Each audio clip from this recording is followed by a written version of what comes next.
NDA के उम्मीदवार CP Radhakrishnan ने भारत के उपराष्ट्रपति चुनाव में बड़ी जीत हासिल की है।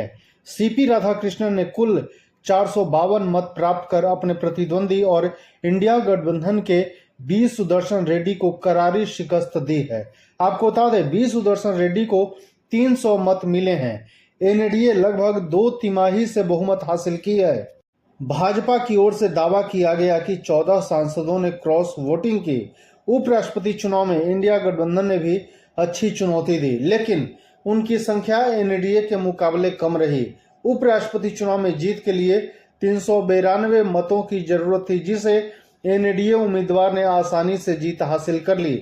आज मंगलवार को हुए उपराष्ट्रपति चुनाव में 767 सांसदों ने मत डाले, इसमें से 15 मत अमान्य रहे। इस चुनाव में कुल 782 सांसदों को मतदान देने का अधिकार था। इंडिया गठबंधन से मिले 14 मत एनडीए के लिए बड़ी कामयाबी है, क्योंकि 15 मत अमान्य हो गए और 14 मत इंडिया गठबंधन से एनडीए को मिलने से इंडिया गठबंधन को नुकसान हो गया।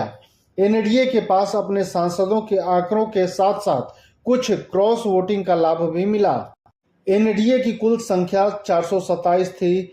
इसमें वाईएसआर कांग्रेस के 11 सांसदों के जोड़ से 438 हो गए। इसके अलावा 14 अतिरिक्त वोट क्रॉसिंग वोटिंग के जरिए एनडीए गठबंधन के उम्मीदवार सीपी राधाकृष्णन के खाते में गए। यह चुनाव अनायास उपराष्ट्रपति जगदीप धनखड़ के जुलाई में स्वास्थ्य कारणों से इस्तीफा देने के बाद आयोजित किया गया। संसद परिसर में वसुंधरा भवन में सुबह 10 बजे से शाम 5 बजे तक मतदान चला। संसद के दोनों सदनों के सांसद ने इस चुनाव में मतदान किया। इंडिया गठबंधन ने अपनी एकजुटता दिखाने के लिए बी सुदर्शन रेड्डी को मैदान में उतारा, ताकि मतदान प्रक्रिया में संदेश जाए।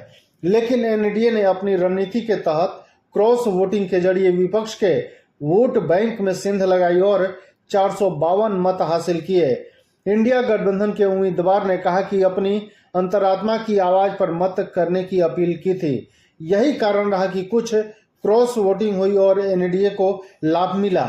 इस चुनाव में 15 मत अमान्य पाए गए, यानी कुल मतों का लगभग 2% हिस्सा। यह बताता है कि सांसदों को मतदान प्रक्रिया में गलती करने या जानबूझकर इनवैलिड मत देने की संभावना रही।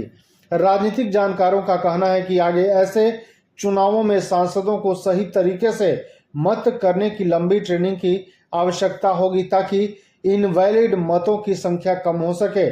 धन्यवाद।